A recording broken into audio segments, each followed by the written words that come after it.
Yes, I want to go straight to this article. It comes out of the Wall Street Journal. It was written by William Galston, Galston. Now, it was written December 30th, 2014. So, just a couple of weeks ago, or a week ago or so. But at the close of the new year, I don't even know what date it is. What is this? This is the 9th, right? Okay, so a little over a week ago. That's pretty safe to say that.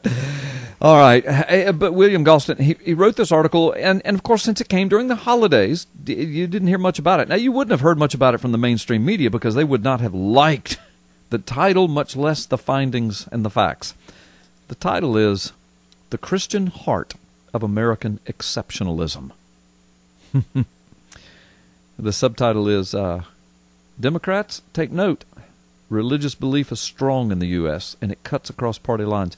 He uses the word religious several times in this article. I'm going to go ahead and use the word Christian because he goes on to prove throughout his article that it's Christian belief. And, of course, the title says that, The Christian Heart of American Exceptionalism.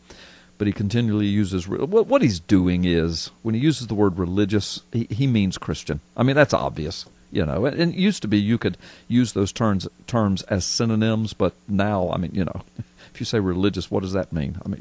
It certainly doesn't necessarily mean Christian. But anyway, you know that. Enough of that.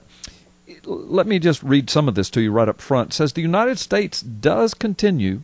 I'm just getting to the heart of the article, okay? I'm not starting at the very, very beginning. It says, the United States does continue to differ from most other developed democratic countries. Well, I take issue. We're not a democratic country. We are a constitutional republic, and there's a big difference, but he was probably raised in public schools. But anyway, the United States does continue to differ from most other developed democratic countries, and the heart of that difference is religion. Now remember, his title is The Christian Heart of American Exceptionalism. He goes on to say, the durability of American religious belief refutes the once canonical thesis that modernization and secularization necessarily go hand in hand. Well, that's true. And then he says, this is all the more remarkable because our founding fathers drafted a deliberately secular constitution. Well, I understand what he means by that, but there are distinctly Christian elements to the Constitution as well. Oh, I know some listeners are probably screaming right now, where? There's nothing Christian about the Constitution. That's in the Declaration of Independence. Nay, I beg to differ with you, and I've pointed it out several times. Most of our listeners know you'll be in for a shock, but there is Christian language in the Constitution. But anyway, by and large, it's a secular document. It was meant to be a legal document. It wasn't meant to be a religious document, so of course. But anyway, he goes on in his articles to say, in 20 quietly revolutionary words, Article 6 declares, no religious test shall ever be required as a qualification to any office or public trust under the United States. And let me just say, I like that.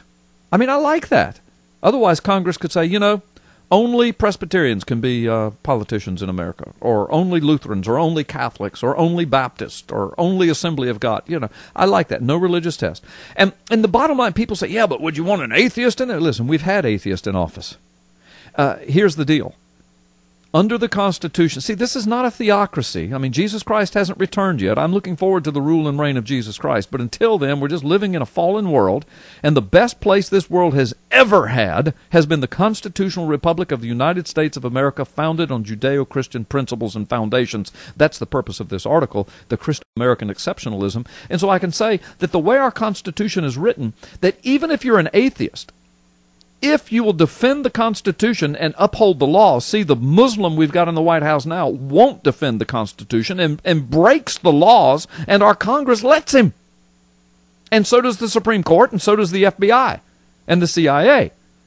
But even if an atheist were in office who upheld the Constitution and upheld the laws of the land, this nation would work, and it would work just fine.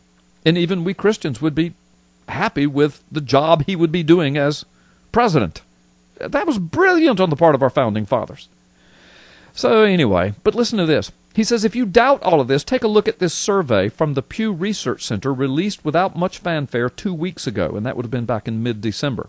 And it's about Christmas. Listen to this. Pew Research Center. Among its principal findings, 73% of adults believe, that's the U.S., that Jesus was born to a virgin. 73%. 81% say that Jesus was laid in a manger. 75% that wise men, guided by a star, brought gifts of gold, frankincense, and myrrh. 74% that an angel announced the birth to shepherds. 65% of Americans believe all four of these elements of the Christmas account, while only 14% of all Americans don't believe any of them. In other words, by and large, the vast majority of the American public believes the Christian gospel message.